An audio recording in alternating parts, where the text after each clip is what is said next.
찬송 부르겠습니다. 찬송가 370장 부르겠습니다. 찬송가 370장입니다.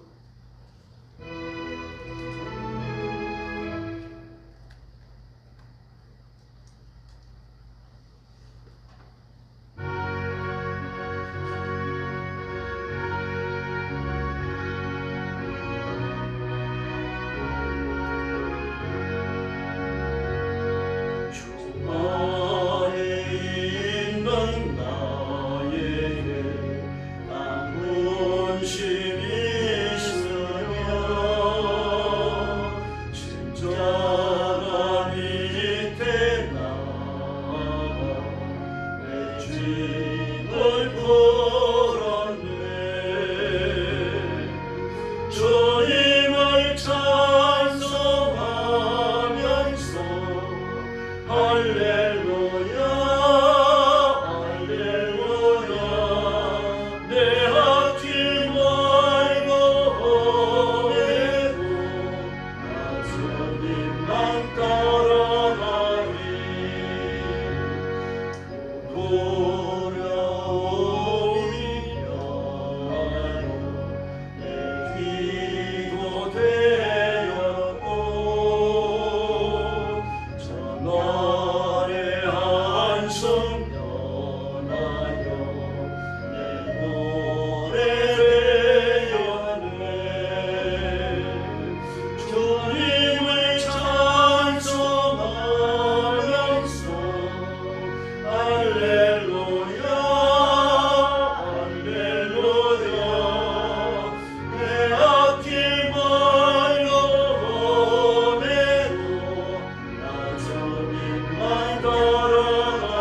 371장 부르겠습니다.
흉악한 바위나 아무것도 좁혀나니 참 잠들어 누신데 뒤엎어 널 넘겨지 없도다. 주 예수 폭발을 꾸짖어 잠잠해 잠잠해. 주 예수 폭발을 꾸짖어 잠잠하라. 3절 부릅니다. 사나운 광풍이 자고 건물결이 그치니 그 잔잔한 바다와 같이 내 마음이 편하다. 구주여 너 함께 계셔 떠나지 마소서. 복된 항구에 즐거이 가서 그 언덕에 쉬리라. 큰 바람과 물결아 잔잔해 잔잔해. 사납게 뛰노는 파도나 저 흉악한 바지나 무엇도 주 편안히 잠들어 누신데 뒤엎어 널 넘겨지 없도다. 주 예수 폭발을 꾸짖어 잠잠해 잠잠해. 주 예수 폭발을 꾸짖어 잠잠하라. 할렐루야. 신앙 고백하겠습니다. 나는 전능하신 아버지 하나님 천지의 창조주를 믿습니다. 나는 그의 유일하신 아들 우리 주 예수 그리스도를 믿습니다. 그는 성령으로 잉태되어 동정녀 마리아에게서 나시고 본디오 빌라도에게 고난을 받아 십자가에 못 박혀 죽으시고 장사된 지 사흘 만에 죽은 자 가운데서 다시 살아나셨으며 하늘에 오르시어 전능하신 아버지 하나님 우편에 앉아 계시다가 거기로부터 살아있는 자와 죽은 자를 심판하러 오십니다. 나는 성령을 믿으며 거룩한 공교회와 성도의 조제와 죄를 용서받는 것과 몸의 부활과 영생을 믿습니다. 아멘. 자비로우신 아버지 감사합니다. 거룩한 주일 아침에 저희들을 이런 시간부터 주 앞으로 불러주시고 하나님 앞에 감사의 경배와 찬양을 바치며 영광 돌리게 하시니 감사합니다. 이 시간 주의 성령께서 권능으로 임하셔서 저와 성도들을 사로잡으시고 오늘 아침의 이 새벽 예배가 거룩한 산제사 되어 하나님 앞에 상달되게 하시며 하나님이 베푸시는 큰 은총과 거룩한 임재를 체험하는 귀한 시간 되게 하여 주시옵소서. 오늘 땅 끝까지 이르러 복음 전하며 안주일을 지키고 하루를 안식하며 하나님의 말씀을 선포하는 귀한 선교사님들, 주의 종들, 사랑하는 성도들을 기억하시고 말씀을 외치며 선교하는 그 현장마다 하나님이 함께 하시며 영혼을 건지며 기적을 베푸시는 하나님의 큰 권능을 허락해 주시옵소서. 오늘 아침도 저희들이 말씀을 나누며 하나님의 음성을 듣기 원합니다. 성령님께서 힘있게 역사해 주시옵소서. 예수님의 이름으로 간절히 기도 올리옵나이다. 아멘. 네, 하나님 말씀 공독하겠습니다. 로마서 제7장입니다.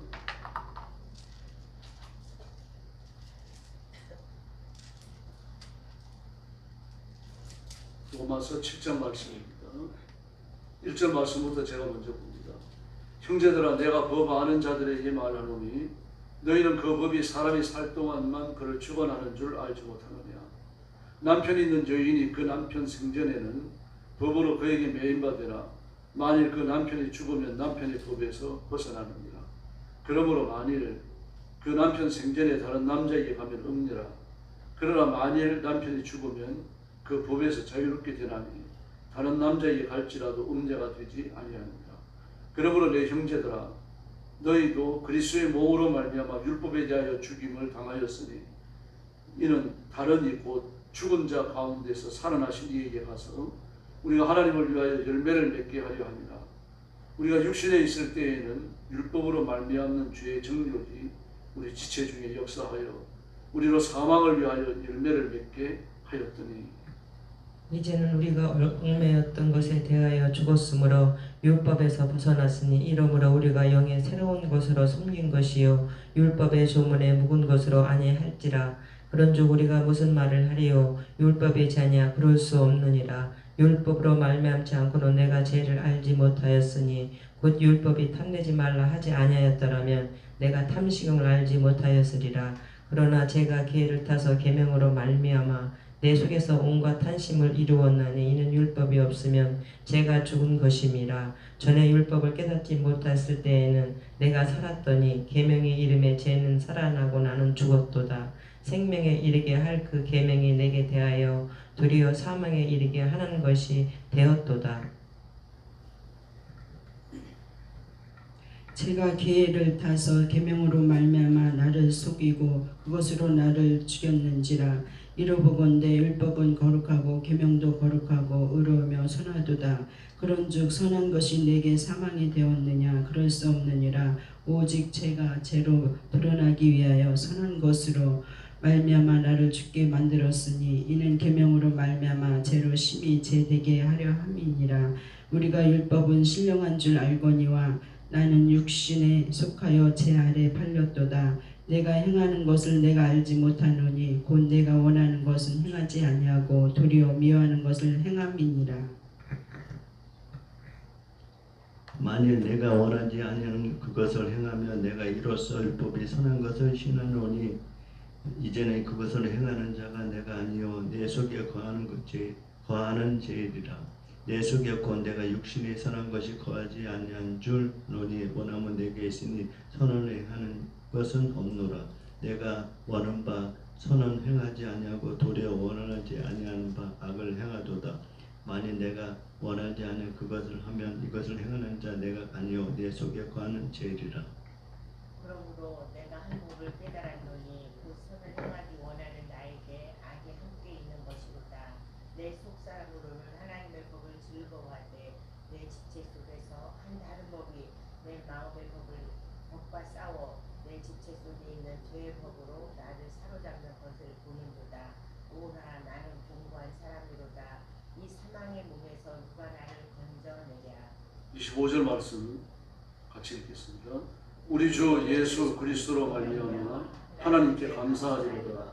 그런즉 내 자신이 마음으로는 하나님의 법을 육신으로는 죄의 법을 섬기노라. 아멘. 율법의 성격을 규정하고 그리고 우리가 그 율법에 대하여 죽었다라고 선언하고 있습니다.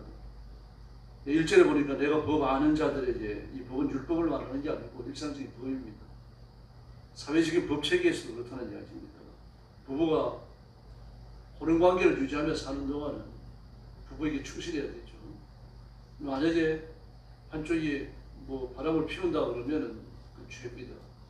현실 법에 의해 갖고 죄가 되는 거죠. 그런 경우는 이혼이 성립될 수도 있고 또 법에 의해 가지고 위자료를 물어야 되는 그런 일이 벌어질 수도 있습니다. 그래서 이혼을 해야 된다든지 또 위자료를 물어야 된다든지 그런 법적 결정이 내려주는 건 죄가 있다는 것입니다. 근데 현실 법에서도요, 부부가 둘 다 살아있는 동안은 부부에게 충실해야 됩니다. 그리고 한쪽이 죽으면 그때는 상대에게서 자유로워지는 겁니다. 부부는 서로를 구성하는 거죠. 그러나 죽고 나면 자유로워집니다. 그래서 2절 하반절을 보니까 남편의 법에서 벗어나느니라 했습니다. 이제 그런 경우는 남편이 죽었으니까 여자가 다른 남자를 만나 데이트하고 결혼을 하더라도 죄가 안 되는 겁니다. 그러므로 성경은 배우자가 죽어가지고 다른 이성을 만나 결혼할 경우에 그 재혼이라고 표현하지 않습니다. 성경이 재혼이라는 말 보셨습니까? 결혼이라고 말합니다.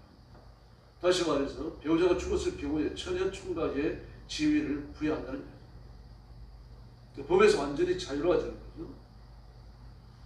그러나 3절에 나오는 것처럼 부부가 한쪽에 살아있는데 다 건강하게 잘 있는데 다른 남자에게 가면 그래 없냐라 그렇게 말했습니다.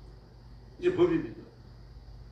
법이 있는 동안은 법이 구속을 받는 거죠. 원래 죽고 나면은 법이 구속할 게 없어집니다. 그거와 똑같습니다. 법이 없다고 하면은 죄가 아니라는 거예요. 경범죄에 대해서도 말씀드렸죠. 뭐 침뱉고 휘짓거리고 무단횡단하고 죄가 아니었어요. 옛날에 여사는 하던 겁니다. 그럼 경범죄가 만들어지고 나니까 그게 그냥 죄가 되는 거죠. 죄가 돼갖고 옛날에 닭장차라고 불렀잖아요. 닭장차에 그 집어넣어갖고 말이죠. tuksun 여기 그 직결재판소에 있었잖아요. 그 직결재판소에 아침부터 저녁까지 말이죠. 쭉 서가지고 그 재판 다 받았잖아요. 그 재판하는 그 모습이 지금도 그 자료실에 가고 있습니다. 그 국립박물관 자료실에 가고. 그 자료실을 보면은 뭐 판결 내내 10초도 안 걸려요. 뭐 길에 1분도 안 걸려요. 그리고 끝나버리는 거예요. 법조안 읽고 어떻게 해라 땅땅 때리는 걸 끝나버려요. 또 다른 사람 들어오고 나가고 다른 사람 들어오고 나가고 아마 들어오고 나가는 시간이 판결 시간보다 더 길 거예요. 거의 대부분 경범죄 그 있는 사람들 그런 사람들 잡혀오는 경우가 많았어요. 주치자들. 법이 있으니까 이제 죄가 되는 거죠. 법이 없으면 죄의 정치가 드러나지 않습니다. 아담과 하와도 마찬가지입니다. 법이 있으니까 너는 이 동산의 모든 실과를 먹지만 그러나 선악을 알게 하는 나무의 열매를 따먹지 말라. 이게 법이거든요. 그럼 법이 없다고 하면 따먹어도 되는 거죠. 그럼 법이 죽어지고 나니까 따먹으면 안 됩니다. 너는 정령 죽으리라 그랬으니까 그 법의 결정을 따라 죽게 되는 거죠. 그게 법입니다. 하나님도 그 법을 주셨으니까 그 법대로 집행을 해야 돼요. 근데 아담이 범죄하고 나니까 하나님께서 이 뒷수습을 하셔야 되니까요. 황폐 모이실 수밖에 없는 거죠. 영원한 여기가 그래서 열리는 겁니다. 법 때문에 열리는 거예요. 그러면 아담과 하와는 이 법의 성격을 분명히 인지했어요. 그걸 인지 못하고 있었죠. 전혀 인지 못한 게 아니라 알고 있었죠. 알고 있었으니까, 인지하고 있었으니까 안 따먹은 겁니다. 아담과 하와가 다 안 따먹었어요. 안 따먹고 내려오다가 그 인지를 혼란스럽게 만드는 게 뭡니까? 그 인식을 혼란스럽게 만들고 혼란스러운 틈을 타가지고 그 인식의 내용을 전도시켜버리죠. 그게 마귀라는 짓이에요. 하나님의 말씀은 지금도 살아있고 앞으로도 영원할 줄로 믿습니다. 그러므로 하나님의 말씀, 율법, 조항만이 우리 삶의 유일한 기준이에요. 근데 이게 혼란을 가져오게 만듭니다. 혼란을 가져오게 만드는 게 어떻게 됩니까? 나도 모르게 윤리적 기준이 흐려지고 그리고는 범죄로 나가야 되는 겁니다. 군에 가면요, 그 술 먹이는 방법이 아주 교묘합니다. 교회 나간다 그러면 악착같이 술을 먹이라. 딱 받기만 해라. 받으면 이제 절대 안 하는 거예요. 얻어맞더라도 안 받아요. 회식 자리에 앉아서 그냥 받기만 해라. 인마 고참들이 이렇게 얘기하는데 안 받냐? 그러면서 쥐어받기도 하고 받으면 끝나는 겁니다. 그런데 뭐라 그럽니까? 인마 받은 놈이 입술에 또 안 되냐? 입술에만 대라. 입술에 대면요. 그 사람이 마셔야 돼요. 한번 마시면 그 고참 죽을 때까지 아니면 고참이 제대할 때까지 계속 마셔야 돼요. 만약에 안 마시면요. 그냥 전에 끌려나가서 맞아요. 화장실 뒤에서 또는 그 식당 같은 데 가가지고 어색한 데 가서 봤습니다. 그래 한번 맞고 나면요. 그래 해방되는 겁니다. 다음 다시는 술 마시면 안 돼요. 그 맞는 게 시장에 맞는 게 아니죠. 저도 맞아가지고 막 그 야전사 갖고 나가서 야전사 피를 빼고 때리는데 그래 쇠삽이에요. 쇠삽으로 때리는 거잖아요. 세대 맞으니까 히프가 터져버리더라고요. 그걸 느껴요. 아 히프가 터졌구나. 그렇게 한번 맞고 나면 다시는 그런 일이 없습니다. 그러니까 혼란스러워지니까 이런 내가 맞으면 어떡하지? 이번만 이러고 말겠지? 혼란스러워지는 거죠. 진리를 남겨놓고 타협하는 거죠. 절대 진리를 타협하는 거 아니에요. 진리는 영원하죠. 변하지 않습니다. 변하지 않으니까 진리를 향한 나도 변하지 않아야 할 줄로 믿습니다. 이게 흔들리면 그때부터 위험해지는 거죠. 그처럼 마귀가 꾸준히 하는 일이 뭡니까? 율법이 살아있다고 하는 일을 잊어버리게 만드는 겁니다. 그래서 그 중요한 명제와 더불어가지고 자꾸 성경을 고치려고 하는 겁니다. 주의해야 됩니다. 이미 동성이가 옳다는 걸 성소수자가 옳다는 것을 성경을 고쳐가지고 지지하고 있잖아요. 기독교 장로회 한국신학교 졸업하는 친구 그쪽이 전부 다 성경을 바꿔 써놨어요 지금. 트럼프가 아프리카 어느 나라에 대해 가지고 재정을 끌어버렸어요. 재정 지원을 끌었어요. 그리고 그 나라에 그 면직을 생산해 내는데 천을 짜내는 짜내는 천 전체 20%를 미국으로 보냅니다. 근데 거기에서 그 세금을 51%를 떼어버렸어요. 그리고 800만 불씩 800만 불씩 매년 지원을 했습니다. 청소년들 고용 기회를 늘려주고 그리고 또 학생들 공부시키라고 두 가지 목적을 가지고 매년 800만 불씩 그냥 줬어요, 무상으로. 근데 이거 끊어버렸어요. 그러니까 나라가 뒤집어지는 거죠. 당연히 재난을 선포했습니다. 이유가 뭡니까? 그 나라의 대통령부터 시작해서 전부 성소수자들, 동성애자들이에요. 그러니까 그 나라는요, 그 에이즈가 얼마나 창궐하는지 모릅니다. 뭐 아프리카에 있어가지고 에이즈는 풍토병이 됐습니다. 그러나 여전히 에이즈는 동성애를 통해 전파돼요. 동성애자 자신들이 합니다. 그걸 끊어버리려고 하는 겁니다. 그 돈을 다 끊어버려가지고 국가를 파산시켰다고 하는 건 좀 잘하고 안 된 일입니다. 그래서 성소수자에 대한 단호한 입장을 보여주는 거죠. 그리스도인이 그래야 됩니다. 죄에 대해서 단호해야 됩니다. 지금 이익을 잃어버리더라도요, 하나님의 말씀 앞에 굳게 서야 할 줄로 믿습니다. 아멘. 이렇게 살더라도 11절이 이야기하는 것은 제가 기회를 타서 계명으로 말미암아 나를 속이고 그것으로 나를 죽였는데 죄의 교묘함을 말합니다. 마귀가 이렇게 교묘하게 계명을 이용하는 겁니다. 타협하게 만드는 거죠. 혼란스럽게 만듭니다. 아담과 하와처럼 그 이후에 모든 죄인들이 다 그래요. 진리에 대하여 분명한 입장을 취하면요, 내가 손상을 입을지라도 때로는 건강을 잃게 되고 사람을 잃게 되고 오해를 받게 되고 또는 직장에서 쫓겨나게 될 경우가 있을지라도 죄는 안 짓습니다. 하나님 앞에 성결하면 하나님은 반드시 다음 기회를 주시는 줄로 믿습니다. 그럼 율법을 왜 주셨습니까? 그렇게 해서 망하라고 주신 게 아니잖아요. 살리라고 주셨어요. 그 율법을 우리를 살리려고 주신 것이지 우리를 망하지 않고 지옥에 집어넣으려고 주신 건 아니라는 얘기예요. 그런데 그 율법 때문에 넘어져 버리거든요. 율법 때문에 넘어지고 벌을 받게 되고 지옥에 떨어지게 되고 그 이유가 뭡니까? 근데 그 율법을 어기니까 그런 거예요. 율법이 기록은 두 가지예요. 오늘 본문에도 나오잖아요. 두 가지입니다. 죄가 뭔지를 보여주는 거예요. 그래서 그 7절 말씀에 보니까 율법이 탐내지 말라 아니하였더라면 내가 탐심을 알지 못하였습니다. 그렇게 말합니다. 탐심이 뭡니까? 우상숭배입니다. 탐심은 곧 우상숭배입니다. 그냥 뭘 갖기를 간절히 원했을 뿐인데 그게 어느 도를 넘으니까 우상이 되는 거죠. 이걸 일봉용이라게 드러내는 게 뭡니까? 그 율법입니다. 그러면 그리스도인은 그 한 가지 생각에 지나치게 치우치는 걸 주의해야 됩니다. 이게 우상숭배로 연결되니까요. 그렇게 해서 나를 넘어뜨리는 겁니다. 이게 죄의 기능이에요. 죄의 모습을 보여주는 겁니다. 다음에 두 번째로는요, 그 죄의 모습이 드러나니까 내 연약성을 깨닫고 그리스도 앞으로 나가야 돼요. 하나님, 저는 11조도 제대로 못하는 인간입니다. 그 짧은 시간 예배를 드리면서 1시간도 하나님 앞에 집중 못합니다. 저는 물질에 대한 탐심이 있어가지고 이번에 11조 적게 했습니다. 지난번에 하나님께서 감사한 거 뭐라고 마음에 감동을 주셨는데 안 했습니다. 하나님. 예수님께로 나가야 되는 겁니다. 그 율법의 기능이에요. 예수님께로 나가서 율법 앞에 복종하지 못했던 자신의 삶을 내놓으면요, 우리는 깨끗해질 줄로 믿습니다. 예수 그리스도의 장성한 분량에 도달하는 거죠.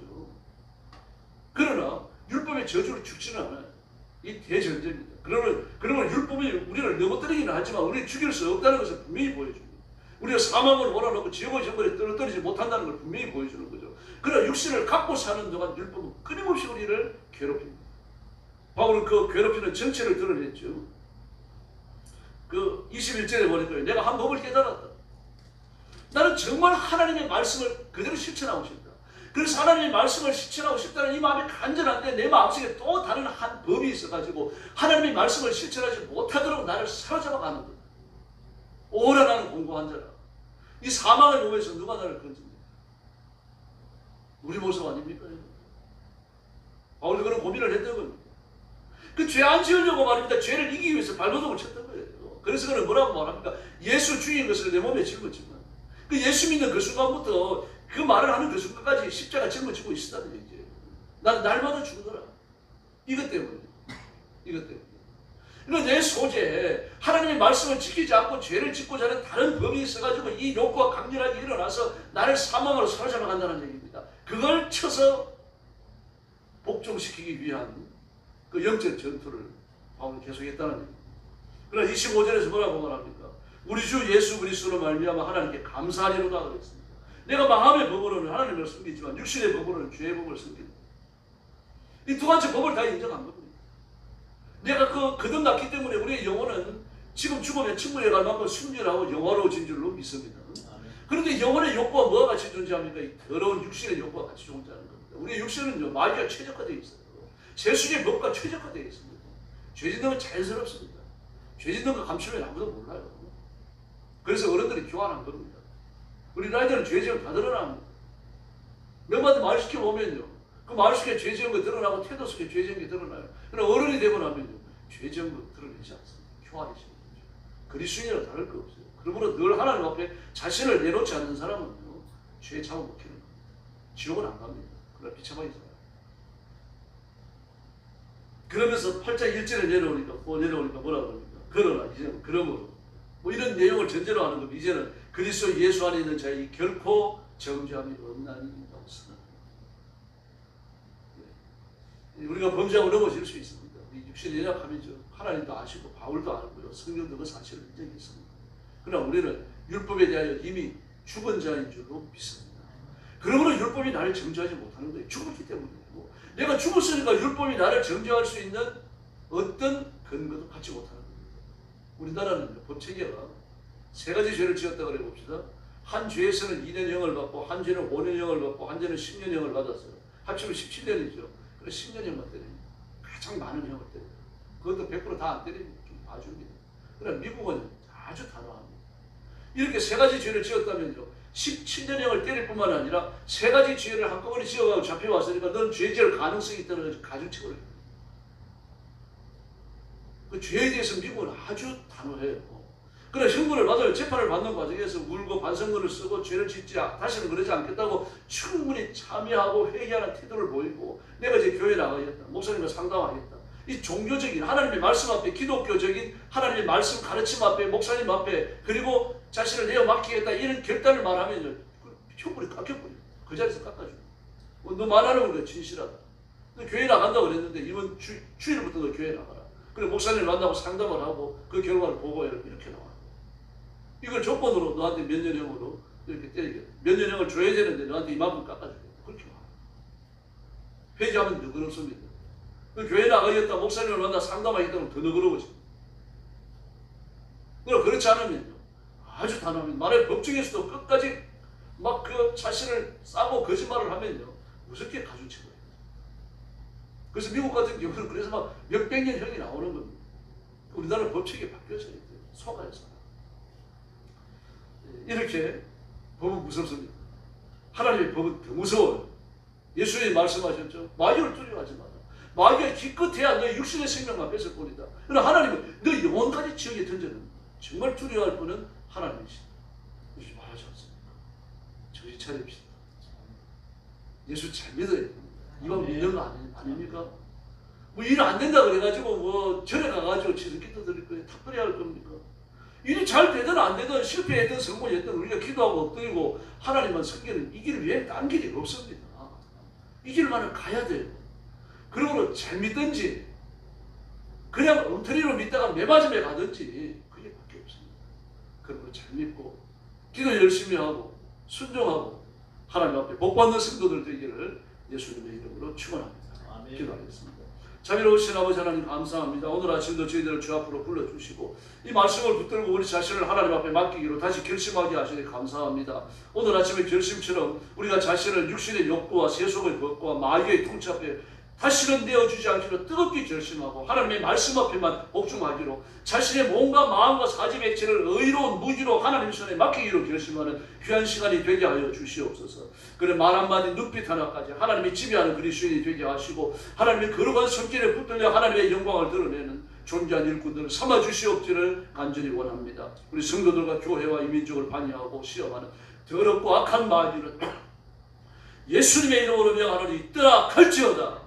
성령님 뜨겁게 역사해 주시고 우리 성도들과 우리 교회와 한국교회와 우리 대한민국을 하나님의 품에 품으시고 지켜주시며 승리의 길 축복의 길로 나아가게 하여 주시옵소서. 오늘도 거룩한 주일을 주셨으니 감사합니다. 삶의 터전에 흩어져 살던 성도들을 다 교회로 모아주시기를 바랍니다. 별로 중요하지도 않은 일을 위해서 교회에 빠지지 않도록 도와주시고 한국교회 천만 그리스도인들이 교회 모여 예배하고 찬송하고 기도하는 뜨거운 하루가 되게 하여 주시옵소서. 특별히 영광교회 위에 복을 내려주시고 우리 영광교회 성도들 그리고 온 성도들과 교회가 믿음으로 새로워지는 귀한 주일이 되게 하여 주시옵소서. 오늘 새벽도 기도하러 왔습니다. 아무도 빈 마음으로 가지 마시고 하나님의 능력과 권능으로 무장하고 힘써 부르짖는 귀한 새벽 되게 하여 주시옵소서. 예수님의 이름으로 간절히 기도 올리옵나이다. 아멘. 주기도 드리겠습니다. 하늘에 계신 우리 아버지 아버지의 이름을 거룩하게 하시며 아버지의 나라가 오게 하시며 아버지의 뜻이 하늘에서와 같이 땅에서도 이루어지게 하소서. 오늘 우리에게 일용할 양식을 주시고 우리가 우리에게 잘못한 사람을 용서하여 준 것 같이 우리 죄를 용서하여 주시고 우리를 시험에 빠지지 않게 하시고 악에서 구하소서. 나라와 권능과 영광이 영원히 아버지의 것입니다. 아멘. 합시 기도하겠습니다. 할렐루야. 자비하신 아버지 하나님을 저를 감사합니다. 오늘 주님의 주님이 되시고 주와 들어가서 은혜를 구하며 자비를